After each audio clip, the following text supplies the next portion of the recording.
Hello friends, मैं Keshav Gupta, assistant professor Bhagwati शिक्षक प्रशिक्षण महाविद्यालय गंगापुर सिटी। फ्रेंड्स, एक बार फिर आपके सामने हूँ। शिक्षा मनोविज्ञान का वही टॉपिक जो पिछले वीडियो में मैंने आपको दिया था, उसी का अगला भाग। और पिछले वीडियो में मैंने अधगम टॉपिक को उठाया था और अधगम टॉपिक में मैंने आपको अधगम का अर्थ, अधगम की परिभाषा मीन्स अधगम की संपूर्ण अवधारणा के बारे में आपको समझाया। उसके बाद नेक्स्ट वीडियो में मैंने आपको सीखने के नियम, जो थांडाइक ने सीखने के नियम दिए थे, 3, कौन कौन से थे वो 3 नियम रिपीट कर दें 10 सेकंड में। पहला, तत्परता का नियम, जिसे रुचि का नियम कहते हैं। दूसरा, अभ्यास का नियम। तीसरा, प्रभाव का नियम। यहाँ तक हमारा ये अधगम टॉपिक हुआ था। और दोस्तों, इससे आगे जो आज मैं वीडियो लेकर आया हूँ वो आपके सामने मैंने प्रकरण लिख दिया। नाम क्या है, क्योंकि अब अपन चालू करेंगे अधगम के बड़े पोर्शन को, जिसका नाम है अधगम के सिद्धांत, है ना। अधगम के सिद्धांत, थ्योरीज ऑफ लर्निंग। कई सिद्धांत हैं अधगम, जैसे शास्त्रीय अनुबंधन का सिद्धांत जो आज हम पढ़ेंगे, है ना। प्रयास और त्रुटि का सिद्धांत जो थांडाइक ने दिया था। क्रिया प्रसूत का सिद्धांत जो B.F. स्किनर ने दिया था। सूज का सिद्धांत जो बर्दाइवर, कॉलर, कॉफका ने दिया था।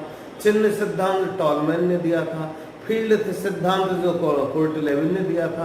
तो अनेक सिद्धांतों के बारे में हम एक एक वीडियो में इनको सीखेंगे, देखेंगे, है ना। आज मैं आपके सामने लेकर आया हूँ शास्त्रीय अनुबंधन सिद्धांत, जिसके कई नाम है ना। इसी को हम कहते हैं सहज अनुक्रिया सिद्धांत, इसी को हम कहते हैं अनुकूलित अनुक्रिया सिद्धांत, ठीक है ना। इसी को कहते हैं अवयववादी सिद्धांत। कई नाम है सिद्धांत। किसने दिया? I.P. पावलोव, है ना। कब दिया? 1940। कब दिया था ये सिद्धांत? 1940। ठीक है। अब हम बात करते हैं कि आखिर ये सिद्धांत है क्या है। तो दोस्तों देखो, इसमें अब एक शब्द आप देखें, अनुबंधन। अलग से लिख दूं मैं इसको,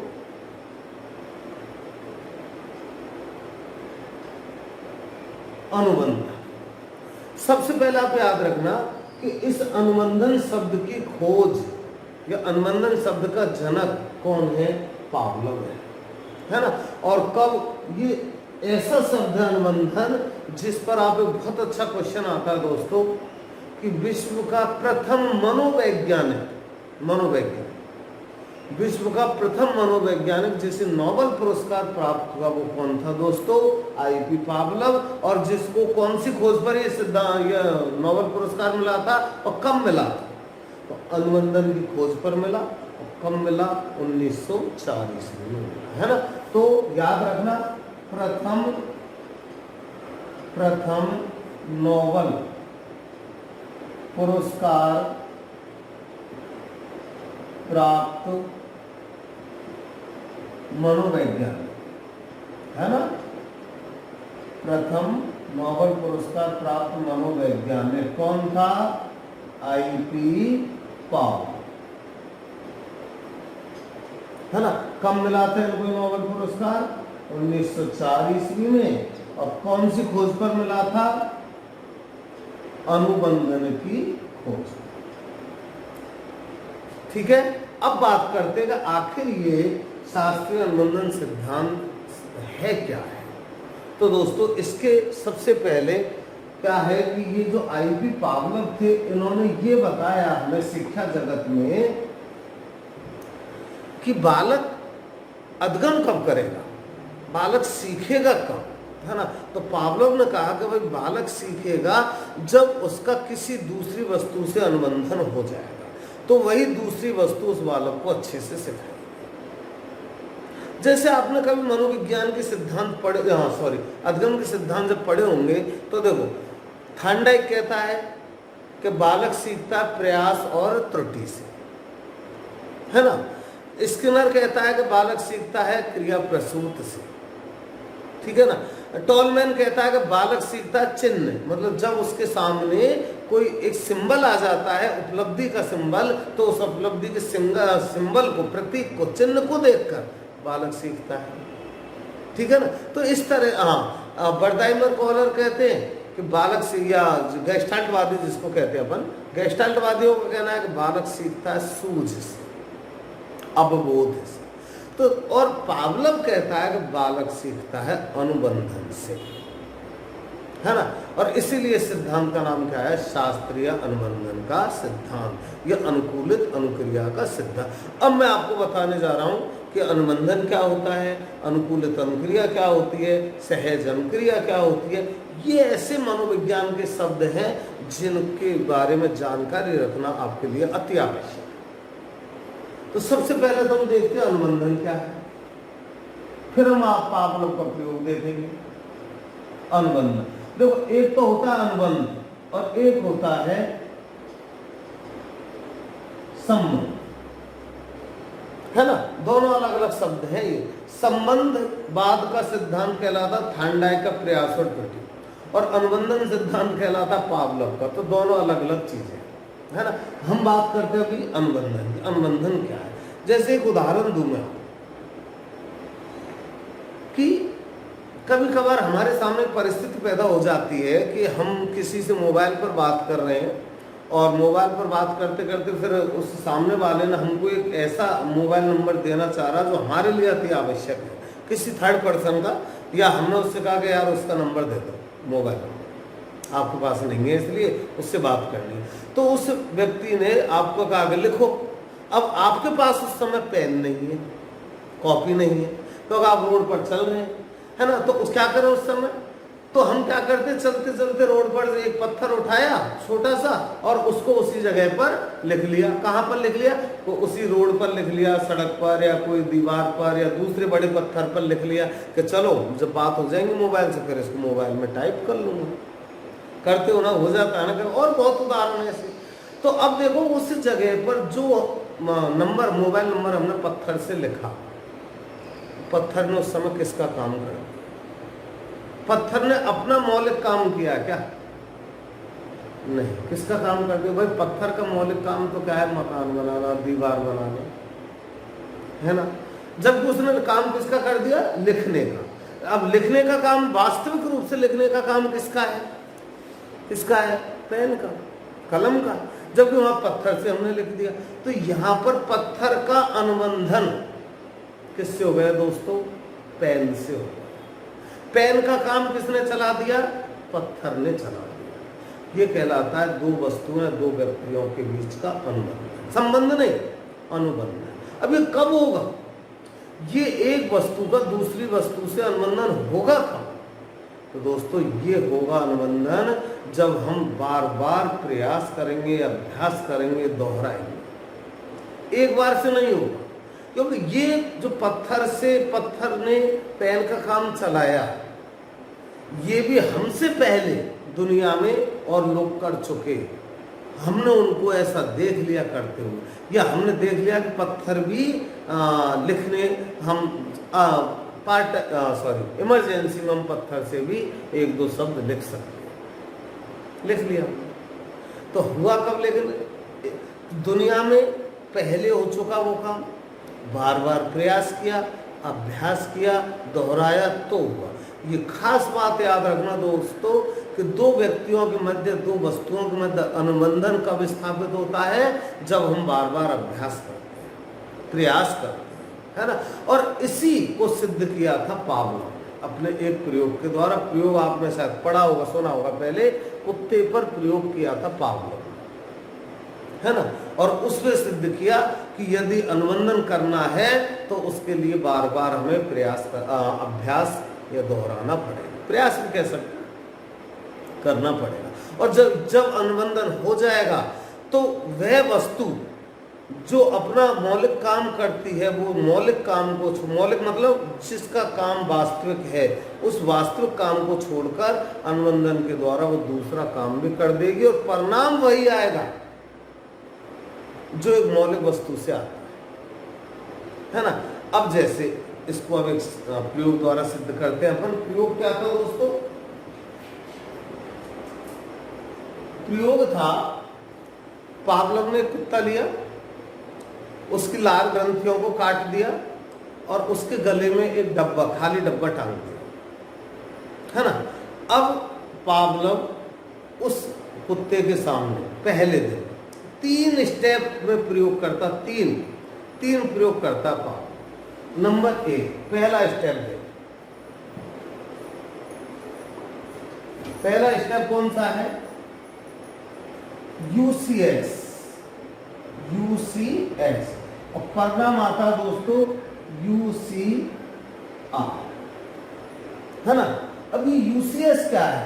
इसकी फुल फॉर्म आगे अलग से लिख देंगे अपन, बाकी मैं बता दूं। अनकंडीशंस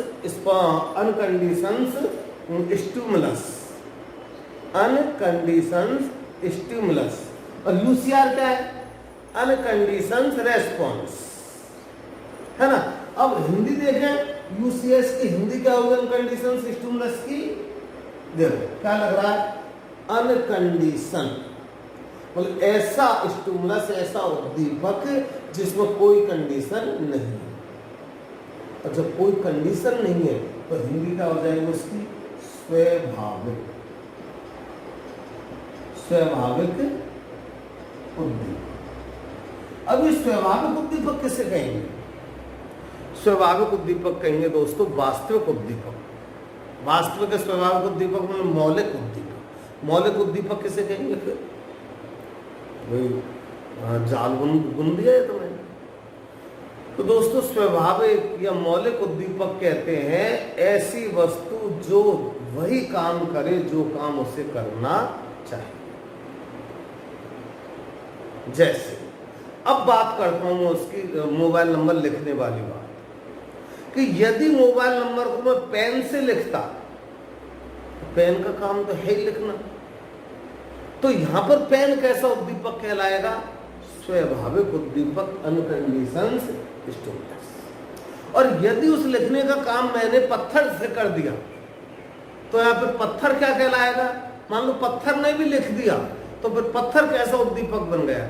वो बन गया दोस्तों कंडीशंस स्टिमुलस, अस्वाभाविक उद्दीपक, है ना, अनुबंधित उद्दीपक। ठीक है ना। तो आप समझ गए स्वाभाविक और अस्वाभाविक क्या है? ये अनानुबंधित और अनुबंधित उद्दीपक क्या है?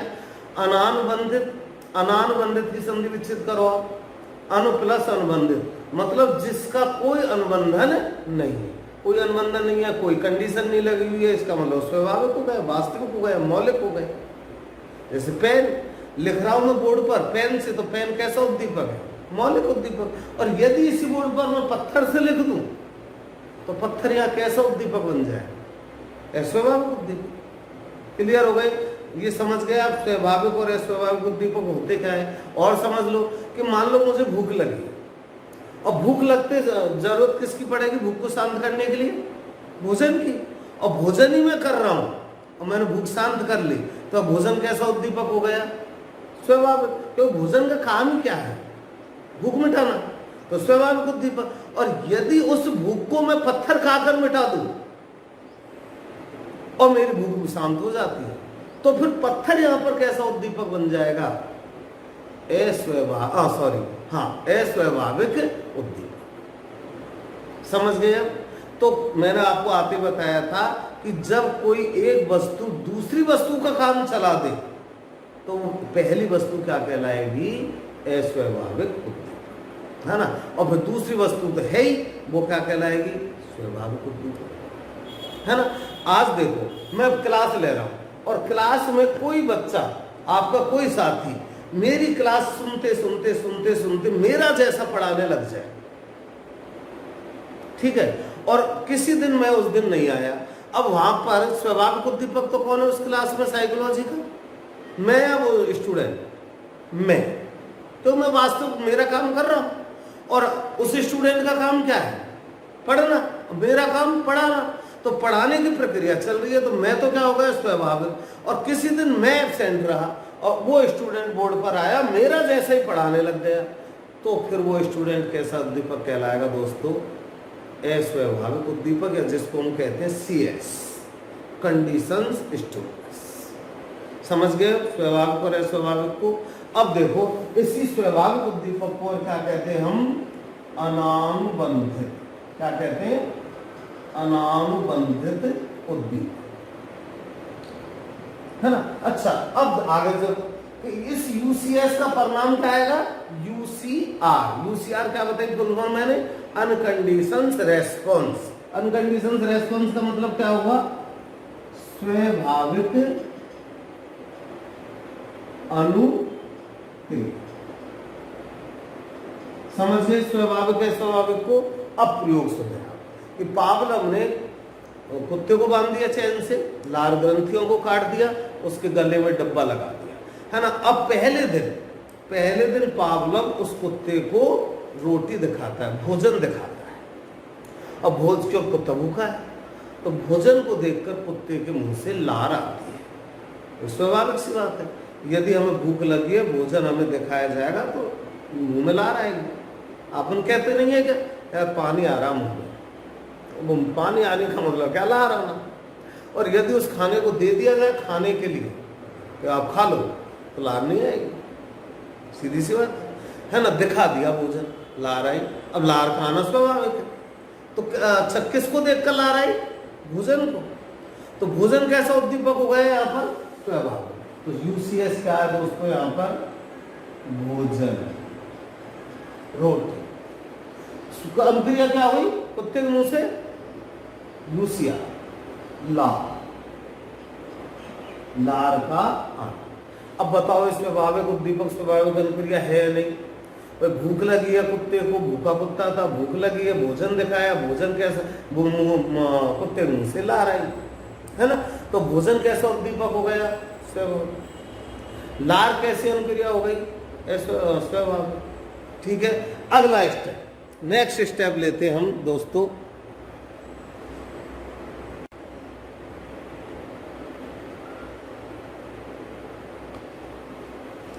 नेक्स्ट स्टेप क्या है हमारा, थोड़ा सा टेक्निकल प्रॉब्लम आ गया था ये, ठीक है। अब सेकंड स्टेप देखते हैं अपन, है ना। सेकंड, अब दूसरा देखो, तो पहले में उसने क्या किया, स्वाभाविक उद्दीपक दिया, कुत्ते से अनुक्रिया भी कैसी हुई, स्वाभाविक। स्वाभाविक उद्दीपक क्या आता है, भोजन।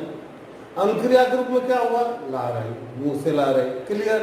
अब सेकंड स्टेप, ये स्टेप याद रखना बस आप तीनों। दूसरा स्टेप देखें, CS प्लस UCS, अनुक्रिया UCR, है ना। अब यहां CS कैसा उद्दीपक, मैंने सारे उद्दीपक समझा दिए भैया। CS क्या है, कंडीशंस स्टिमुलस। कंडीशंस स्टिमुलस मतलब अस्वाभाविक उद्दीपक। अस्वाभाविक मतलब ऐसा उद्दीपक जो अपना काम छोड़कर कोई दूसरे का काम करे, वो होता है। जैसे यहाँ पर पेन का काम किसने किया, पत्थर ने, तो पेन तो स्वाभाविक उद्दीपक, और पत्थर अस्वाभाविक उद्दीपक, है ना। तो CS हमेशा कैसा होता है, अस्वाभाविक उद्दीपक, ठीक है। और अस्वाभाविक उद्दीपक को हम कहते हैं अनुबंधित उद्दीपक। तो CS कैसा उद्दीपक है, अस्वाभाविक, है ना, या इसी को हम कहते हैं अनुबंधित, अनुबंधित उद्दीपक, ठीक है। और UCS कैसा है, प्लस UCS कैसा उद्दीपक है, स्वाभाविक उद्दीपक, ठीक है। अब यहां पर CS के रूप में क्या दिया उसने, घंटी बजाई, और स्वाभाविक के रूप में क्या दिया, भोजन दिखाया, और अनुक्रिया भी क्या हुई, UCR। UCR क्या थी यहां पर, ला,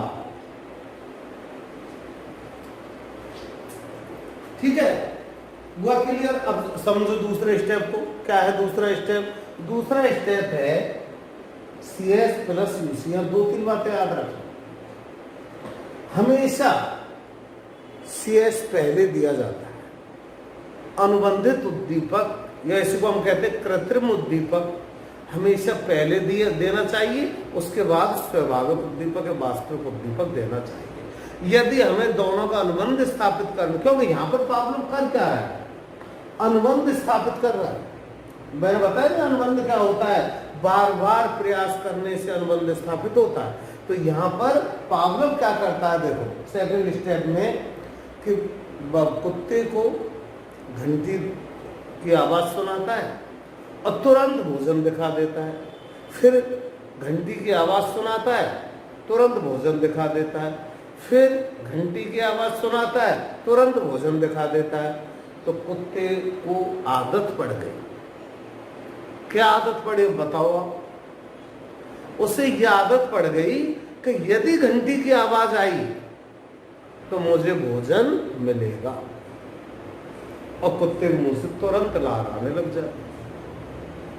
जैसे एक उदाहरण दो, हाबू हलवाई के खीर मुंह देख कर लार आती है, ठीक है, खीर मुंह देख कर तो आएगी भाई, है ना। और यदि जैसे कोई व्यक्ति हम एक बच्चे को रोजाना खीरमन देता है, दिखा देता है, उसके मुंह से लार आती है, फिर दे देता है, दूसरे दिन भी खीरमन दिखाता है, लार आती है ना, फिर दे देता है। इस तरह से रोजाना अभ्यास करता है, रोजाना यही क्रिया दोहराता है। अब एक दिन क्या किया उस व्यक्ति ने, एक गोल पत्थर लिया खीरमन साइज का, उस पर खीरमन कलर का रेपर पेपर लगा दिया पत्थर पर, और वो बच्चे को दिखा दिया। अब बताओ आप, उसके मुंह से लार आएगी या नहीं आएगी? आएगी, क्योंकि बच्चे के माइंड में तो क्या बात सेट हो गई कि ये व्यक्ति मुझे रोजाना खीरमन दिखाकर और खिलाता है। अब उस दिन भी जो लाल कागज में जो पत्थर लिपटा हुआ था, उसको भी क्या समझा उसने? खीरमन समझा, है ना। वास्तविक रूप क्या था उसका? पत्थर था। तो ये अच्छा लार आई, तो क्यों आई लार? अनुबंधन से आई। उस पत्थर का संबंध उस पत्थर का अनुबंध किससे कर दिया? खीरमन से कर दिया। क्या लगाकर? लाल कागज लगाकर, ठीक है। तो बच्चे के मुंह से लार आई, है ना। ये यहाँ पर हुआ कि कुत्ते को बेवकूफ बना दिया गया 3-4 दिन में कि यदि घंटी की आवाज सुनाई दी तो निश्चित रूप से मुझे खाना मिलेगा, और ये सोचकर कुत्ते के मुंह से लार आने लगा। 3-4 दिन 5 दिन उसी ने यही प्रक्रिया दोहराई। इस प्रक्रिया में उसने एक सबसे इंपॉर्टेंट सवाल आता है आपको कि सेकंड स्टेप में पावलोव ने दो वस्तुओं के मध्य अनुबंध स्थापित कर दिया, ठीक है। तीसरा स्टेप क्या है दोस्तों? इसको मिटा दूं यहां से। तीसरा स्टेप है CS, और ये सबसे इंपॉर्टेंट स्टेप। अनुक्रिया होगी दोस्तों CR। अब CS तो आप समझ गए क्या है, कैसा उद्दीपक है? अनुबंधित उद्दीपक या अस्वाभाविक उद्दीपक, है ना।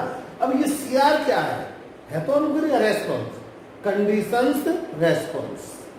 ये कैसे अनुक्रिया है? अनकंडीशंस रेस्पॉन्स, अनकंडीशंस रेस्पॉन्स। ये कैसी है? Conditions response. और कंडीशंस रेस्पॉन्स को कहते हैं दोस्तों अनुकूलित अनुक्रिया। कैसी अनुक्रिया है ये? अनुकूलित अनुक्रिया, है ना। और इसीलिए सिद्धांत का नाम मैंने बताया था, इसी को हम कहते हैं अनुकूलित अनुक्रिया सिद्धांत, या इसी को हम कहते हैं अनुबंधित अनुक्रिया सिद्धांत। अब क्या हुई अनुक्रिया? CR यहाँ पर वही लार, मतलब कुत्ते के मुंह से लार आई। तो अब देखें आप कि एक स्थिति ऐसी आ गई कुत्ते के सामने तो उसने पत्थर को केवल घंटी, CS क्या है यहाँ पर? घंटी की आवाज। तो ये स्थिति आ गई कि केवल घंटी की आवाज सुनकर के ही कुत्ते के मुंह से लार आने लग गई। और घंटी कैसा उद्दीपक है? अस्वाभाविक। अब अस्वाभाविक उद्दीपक से भी वही अनुक्रिया हो गई यहाँ पर, ये जो स्वाभाविक उद्दीपक से होती है ये। लेकिन ये कब हुआ? जब पावलोव ने अनुबंधन स्थापित कर दिया। ठीक है दोस्तों, ये आपका अनुकूलित अनुक्रिया सिद्धांत, अनुबंधित अनुक्रिया सिद्धांत, सहज अनुक्रिया सिद्धांत, इसी को और क्या कहते हैं? और कौन सा सिद्धांत है ये नाम? सहज अनुक्रिया। अब सहज अनुक्रिया क्यों कहते हैं इसे? क्योंकि यहां पर सहज अनुक्रिया हुई है, एक स्वाभाविक अनुक्रिया हुई है, जिसको नाम क्या दिया पावलोव ने? अनुकूलित अनुक्रिया। अब अनुकूलित अनुक्रिया लेकिन नाम कब देंगे? जब अस्वाभाविक उद्दीपक से ही अनुक्रिया हो तो उसे हम अनुकूलित अनुक्रिया कहते हैं, है ना। स्वाभाविक उद्दीपक से यदि अनुक्रिया हो रही है तो वो स्वाभाविक अनुक्रिया ही कहलाएगी, और अस्वाभाविक से हो रही है, केवल अस्वाभाविक से, यहाँ पर देखो दोनों स्वाभाविक और अस्वाभाविक, तो अनुक्रिया क्या कहलाएगी? स्वाभाविक। अगर केवल अस्वाभाविक से हो रही है, जैसे यहाँ हुई CS से, तो अनुक्रिया भी क्या कहलाएगी? CR, अनुकूलित अनुक्रिया या अनुबंधित अनुक्रिया। यह है दोस्तों आपका पावलोव का शास्त्रीय अनुबंधन का सिद्धांत। ठीक है, नेक्स्ट वीडियो में हमारा अगला सिद्धांत मैं लेकर आऊंगा, जिसका नाम होगा प्रयास और त्रुटि का सिद्धांत। किसने दिया? थॉर्नडाइक। ठीक है, ओके, थैंक यू।